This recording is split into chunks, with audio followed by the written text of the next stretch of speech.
Olá, boa noite. Boa noite, seja bem-vindo ao Rede TV News.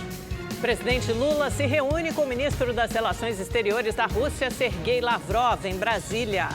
Procuradoria-Geral da República denuncia o senador Sérgio Moro por calúnia contra o ministro do Supremo Tribunal Federal, Gilmar Mendes. E você vai ver também. Acusado de estupro, agressão e cárcere privado contra mulheres, empresário Thiago Brenan é preso nos Emirados Árabes.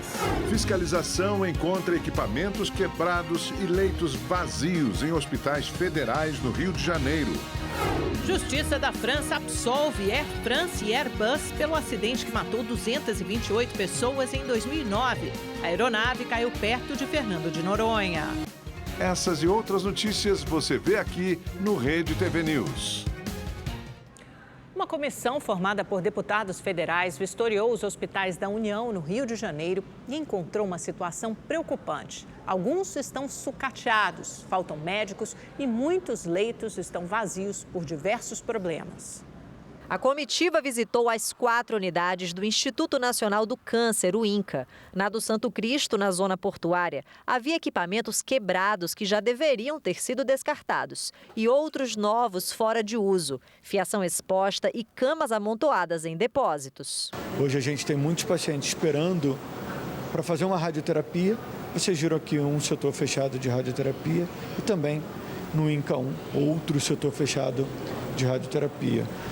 Esses setores de abertos certamente poderiam aumentar em 30% a capacidade de atendimento desses pacientes oncológicos que esperam na fila sem saber se vão sobreviver. Somente nesta unidade que fica no centro do Rio, cerca de 50% dos leitos estão bloqueados por falta de profissionais de saúde e problemas estruturais. A gente precisa de RH para movimentar o centro cirúrgico e conseguir tratar essas pacientes. Não adianta também eu receber todas as pacientes da regulação e não conseguir tratá-las da melhor forma adequada. Se houvesse uma redistribuição melhor dessas pacientes durante o estado, dentro do estado dos outros hospitais que também são unidades oncológicas, talvez a gente conseguisse tratar melhor essas doentes. As vistorias começaram no almoxarifado central do Ministério da Saúde em São Paulo na sexta-feira. Mais de 2 bilhões em medicamentos e vacinas foram incinerados nos últimos 3 anos, porque estavam fora da validade. Recurso que, segundo a comitiva, daria para reformar todas as unidades federais do país. No fim de semana, a comitiva visitou outras unidades de saúde no Rio. No Hospital dos Servidores, no centro, várias salas estão com obras inacabadas. Enfermarias foram transformadas em depósitos e um anexo estava tomado por esgoto. Então a gente pode ver dentro do Hospital dos Servidores, rato, morcego, vários tipos de roedores e outras pragas aí. No Hospital Federal de Bom Sucesso, a emergência está fechada. Dos 411 leitos cadastrados, 126 não são usados. No Hospital Federal da Lagoa, na Zona Sul, vários leitos que no sábado constavam como ocupados no sistema de regulação, na verdade, estavam vazios. No Hospital Federal do Andaraí, na Zona Norte, uma paciente morreu sem assistência e não havia médico para atestar o óbito. Qual médico testou? A unidade já teve um dos maiores centros de tratamento de queimados do país, que hoje está parcialmente abandonado por causa de obras inacabadas. O marido da Diane sofreu uma queimadura enquanto trabalhava. Levado à unidade, não encontrou leito disponível na ala correta. Leito está super difícil. Leito não acha, ele está numa ala infantil porque não tem leito em ala, não tem cama.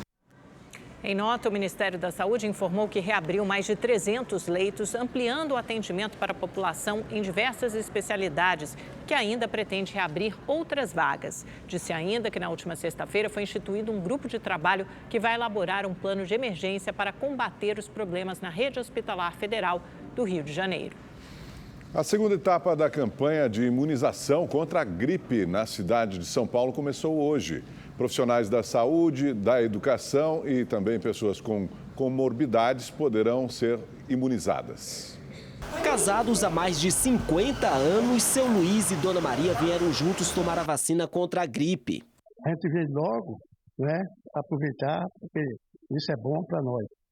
né? Se previne para a vacina, para a saúde, né? No estado de São Paulo, apenas 69% do público-alvo foi imunizado no ano passado. A meta é atingir 18 milhões de pessoas neste ano. Por isso, além dos idosos, a partir de hoje, outros grupos também podem receber a vacina. Profissionais da saúde e da educação, pessoas com deficiência permanente e com comorbidade, profissionais de transporte coletivo, portuários, das forças de segurança e salvamento, das Forças Armadas e do sistema prisional. O Ministério da Saúde disponibilizou mais de 2 milhões de doses do imunizante para a cidade de São Paulo. De acordo com a Secretaria Municipal de Saúde, até a última sexta-feira já haviam sido aplicadas mais de 263 mil vacinas nos postos da capital. Até agora, em todo o Brasil, foram aplicadas mais de 4 milhões de doses. A meta do governo federal é vacinar até 31 de maio pelo menos 90% do público prioritário, que soma cerca de 81 milhões de pessoas. Seu Luiz já garantiu a imunização que tem direito. Para ele, a saúde sempre vem em primeiro lugar. Ela protege, né, a gente. No caso, eu digo porque desde que existe, desde que começou que eu tomo ela. Sempre, todo ano. Uma pessoa morreu e 2 ficaram feridas depois de uma operação da Polícia Militar no Complexo da Maré, no Rio de Janeiro. Mais de 8 mil alunos ficaram sem aulas. A operação começou ainda pela madrugada. Com o apoio de um carro blindado, policiais do BOP entraram no Complexo da Maré, na zona norte do Rio. Na chegada dos militares, houve correria e desespero. Moradores tentaram alertar que no grupo em que eles estavam não havia bandidos. Segundo a PM, os policiais foram recebidos a tiros e reagiram. No confronto, 2 homens ficaram feridos. Gente, tem um morador ali gritando socorro, pelo amor de Deus, aqui na ponte. Tá jogado no chão. No momento da operação, acontecia um chá de bebê na comunidade. Nas imagens feitas com um celular, é possível ver crianças e pessoas com carrinhos tentando deixar o local. As pessoas estavam na festa. Bora, Gustavo, já passou, vambora. Os policiais trouxeram os feridos para o Hospital Getúlio Vargas, na Penha, também na Zona Norte. Mas um deles não resistiu. Hoje, por causa do confronto, 2 escolas estaduais e 23 da rede municipal não abriram as portas, deixando mais de 8 mil alunos sem aulas. Durante a ação, a polícia apreendeu 2 pistolas, munições, 2 carregadores e 814 embalagens de haxixe. Voltamos em 30 segundos. A ministra do Planejamento e Orçamento, Simone Tebet, disse hoje que o governo federal corre o risco de não ter como cumprir as despesas se o arcabouço fiscal não for aprovado. A ministra detalhou a lei de diretrizes orçamentárias para o ano que vem e garantiu também que haverá aumento real para o salário mínimo. O projeto de lei que define as normas para o orçamento do ano que vem foi encaminhado ao Congresso na última sexta-feira. O texto prevê um salário mínimo de R$ 1.389. Para o novo valor, foi considerada apenas a estimativa de inflação até dezembro deste ano. Hoje, ao explicar os detalhes do projeto, a ministra afirmou que, apesar de não haver a previsão na proposta, o governo vai conceder aumento real ao mínimo. O salário mínimo virá não só com o aumento da inflação, mas o percentual permitido pelo espaço fiscal. Se tire de qualquer lugar, mas o presidente não vai descumprir uma promessa de campanha. A lei de diretrizes orçamentárias precisa ser aprovada pelo Congresso até o dia 17 de julho.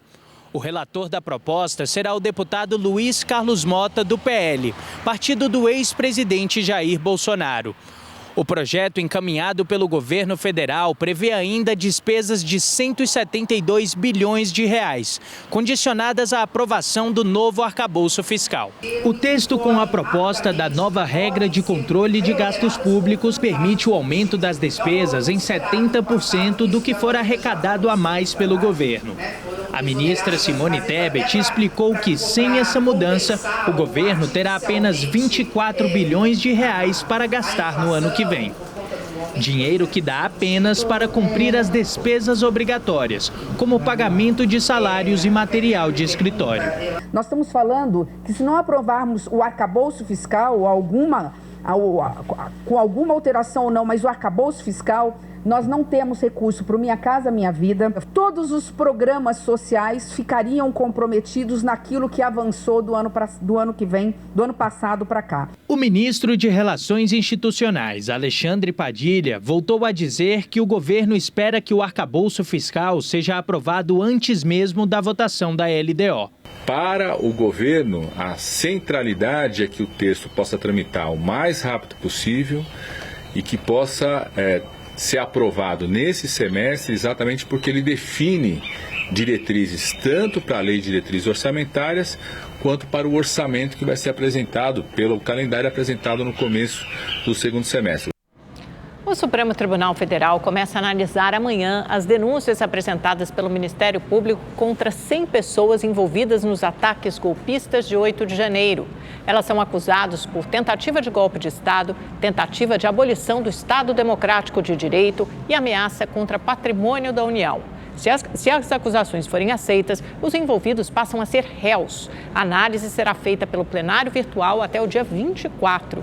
Essa é a primeira leva de denúncias analisadas pelo STF. Ao todo, a Procuradoria-Geral da República denunciou 1.390 pessoas. E a Controladoria-Geral da União puniu a empresa de engenharia Tecnosolo por envolvimento com os atos de 8 de janeiro. A empresa ficará proibida de participar de licitações do governo federal por 2 anos e terá de ressarcir os prejuízos causados. A Controladoria não informou quanto deverá ser devolvido aos cofres públicos. O Ministério Público Federal se manifestou a favor do pedido de revogação da prisão preventiva do ex-secretário de Segurança Pública do Distrito Federal, Anderson Torres. Na manifestação, encaminhada hoje ao Supremo, a Procuradoria-Geral da República recomenda a substituição da prisão pelo uso de tornozeleira eletrônica e proibição de contato com outros investigados. O ex-secretário está preso, acusado de omissão no caso dos ataques golpistas aos prédios públicos no dia 8 de janeiro. A defesa de Anderson Torres afirmou que aguarda a decisão do relator do caso, ministro Alexandre de Moraes.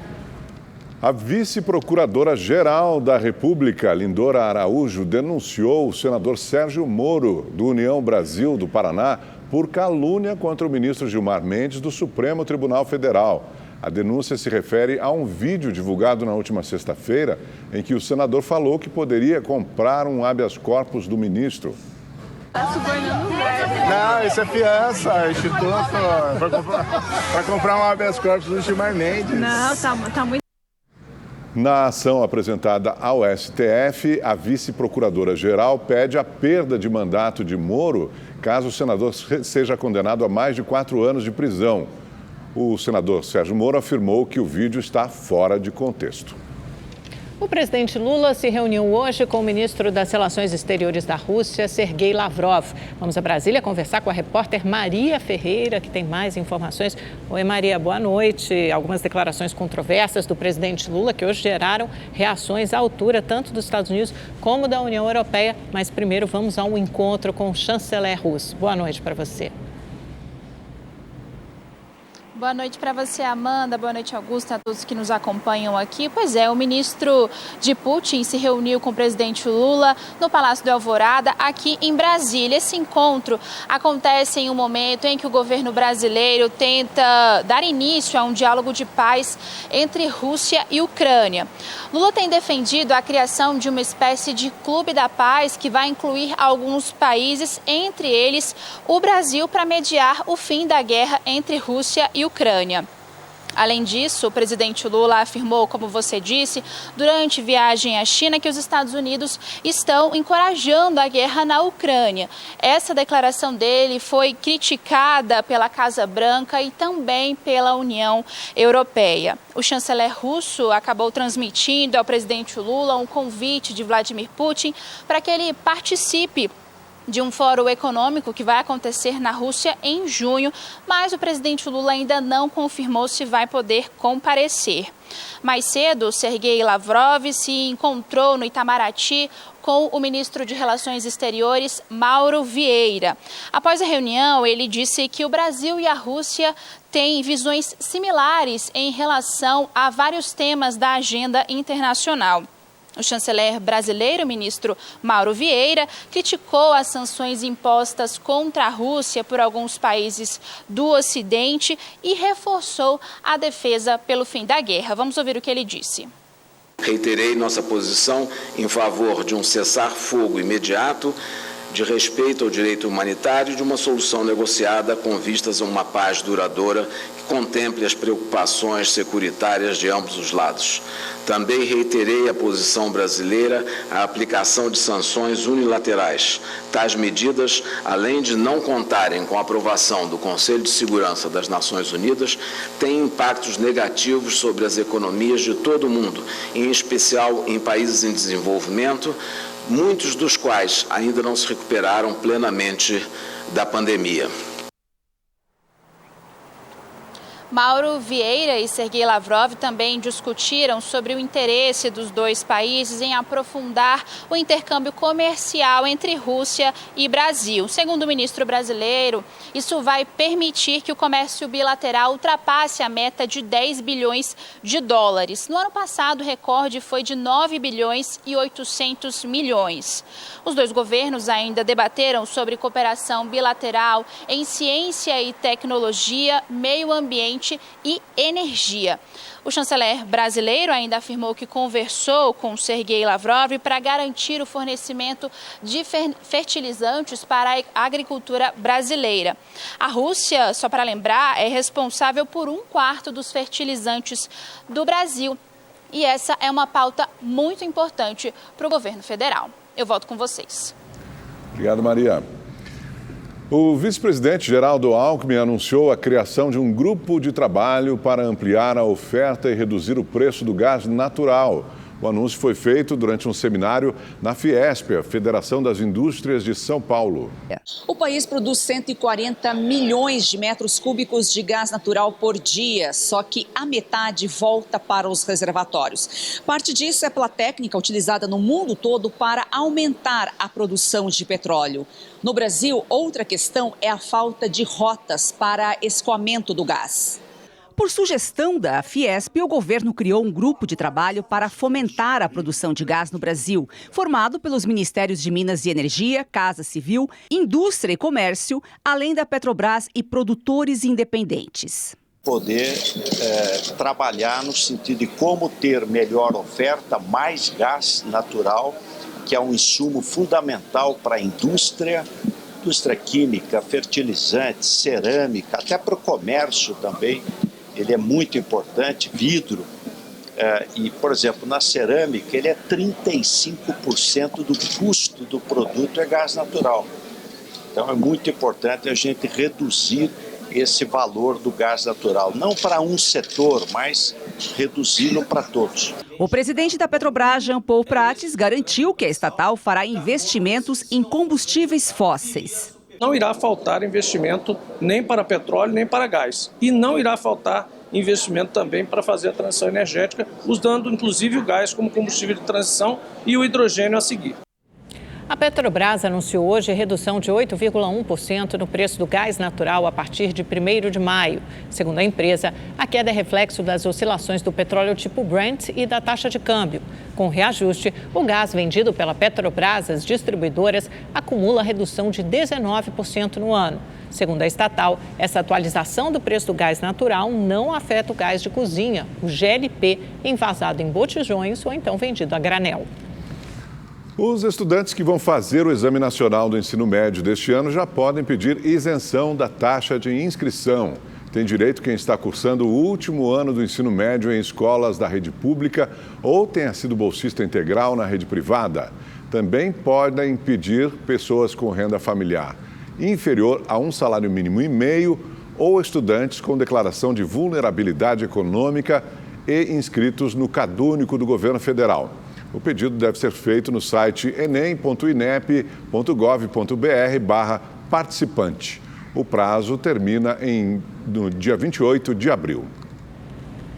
O mercado financeiro aumentou a previsão de inflação, aumentou ligeiramente, para este ano, de 5,98% para 6,01%.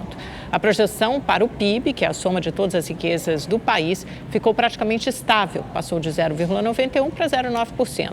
Já a previsão da taxa básica de juros, a Selic, que estava mantida havia 8 semanas em 12,75%, caiu para 12,5% neste ano, sinal de que o mercado começa a ver uma janela de oportunidade para o Banco Central reduzir juros. Os dados são do Boletim Focus, pesquisa semanal do Banco Central com agentes do mercado. E o índice de atividade econômica, considerada a prévia do PIB, o IBC-BR, caiu 0,04% em janeiro deste ano, na comparação com dezembro de 2022. Já em relação a janeiro do ano passado, o indicador registrou alta de 3,03%. Nos últimos 12 meses, a prévia do PIB também subiu e ficou em 3%. Os dados são do Banco Central. Voltamos em 30 segundos. O estado do Acre está em alerta para temporais nos próximos dias. 61 bairros da capital Rio Branco são considerados áreas de risco para alagamentos e deslizamentos. As chuvas e a enchente do Rio Acre provocaram o desmoronamento de mais de 100 casas na capital do estado. Cerca de 550 famílias estão em abrigos ou casas de parentes e amigos. Ontem, o coordenador da Defesa Civil de Rio Branco gravava um vídeo mostrando a situação no bairro Cidade Nova quando uma casa desmoronou. Cerca de 14 mil pessoas vivem em áreas de risco e a previsão para os próximos dias é de mais chuva. No último mês, a capital acreana viveu a terceira maior enchente já registrada, quando o manancial alcançou 17,72 metros, 3,72 acima da cota de transbordo. Na época, 75 mil pessoas foram afetadas pelos alagamentos. A mulher flagrada agredindo um entregador com a coleira de um cachorro no Rio de Janeiro prestou depoimento hoje à polícia. Vamos ao vivo até o Rio de Janeiro conversar com o Tony Vendramini, que traz todas as informações para a gente sobre esse caso. Boa noite para você, Tony. Lamentável, né? O que aconteceu. Boa noite, Augusto. Boa noite, Amanda. Boa noite a todos que nos acompanham. Sem dúvida, né? E hoje o depoimento da ex-jogadora de vôlei, a Sandra Matias Correia de Sá, durou mais de 2 horas e meia. Agora, ela deixou a delegacia da Gávea, na zona sul do Rio de Janeiro, sem dar entrevistas. A Sandra deveria ter prestado depoimento, na verdade, na semana passada, mas seu advogado apresentou um atestado médico alegando que ela estava machucada. A ex-atleta é acusada de injúria e agressão ao entregador Max Ângelo dos Santos no domingo de Páscoa. Ela chegou a usar a coleira do cachorro para chicotear o entregador. Antes da Sandra, uma outra entregadora que trabalha por aplicativo prestou depoimento e também deixou a delegacia sem dar entrevista. Outras testemunhas devem ser ouvidas nos próximos dias. Augusto, Amanda. Obrigada, Tony. Uma violência horrorosa. A Polícia Civil de Santa Catarina indiciou hoje um homem de 25 anos, preso após invadir uma escola infantil particular em Blumenau e matar 4 crianças. Ele vai responder pelos homicídios, os 4 homicídios, e também por outras 5 tentativas de homicídio. O ataque ocorreu no dia 5 de abril e o criminoso está preso na penitenciária regional da cidade. As atividades da escola infantil foram retomadas hoje, a escola Caminho do Bom Pastor. Logo na entrada, as crianças foram recepcionadas por pessoas fantasiadas de personagens de histórias infantis.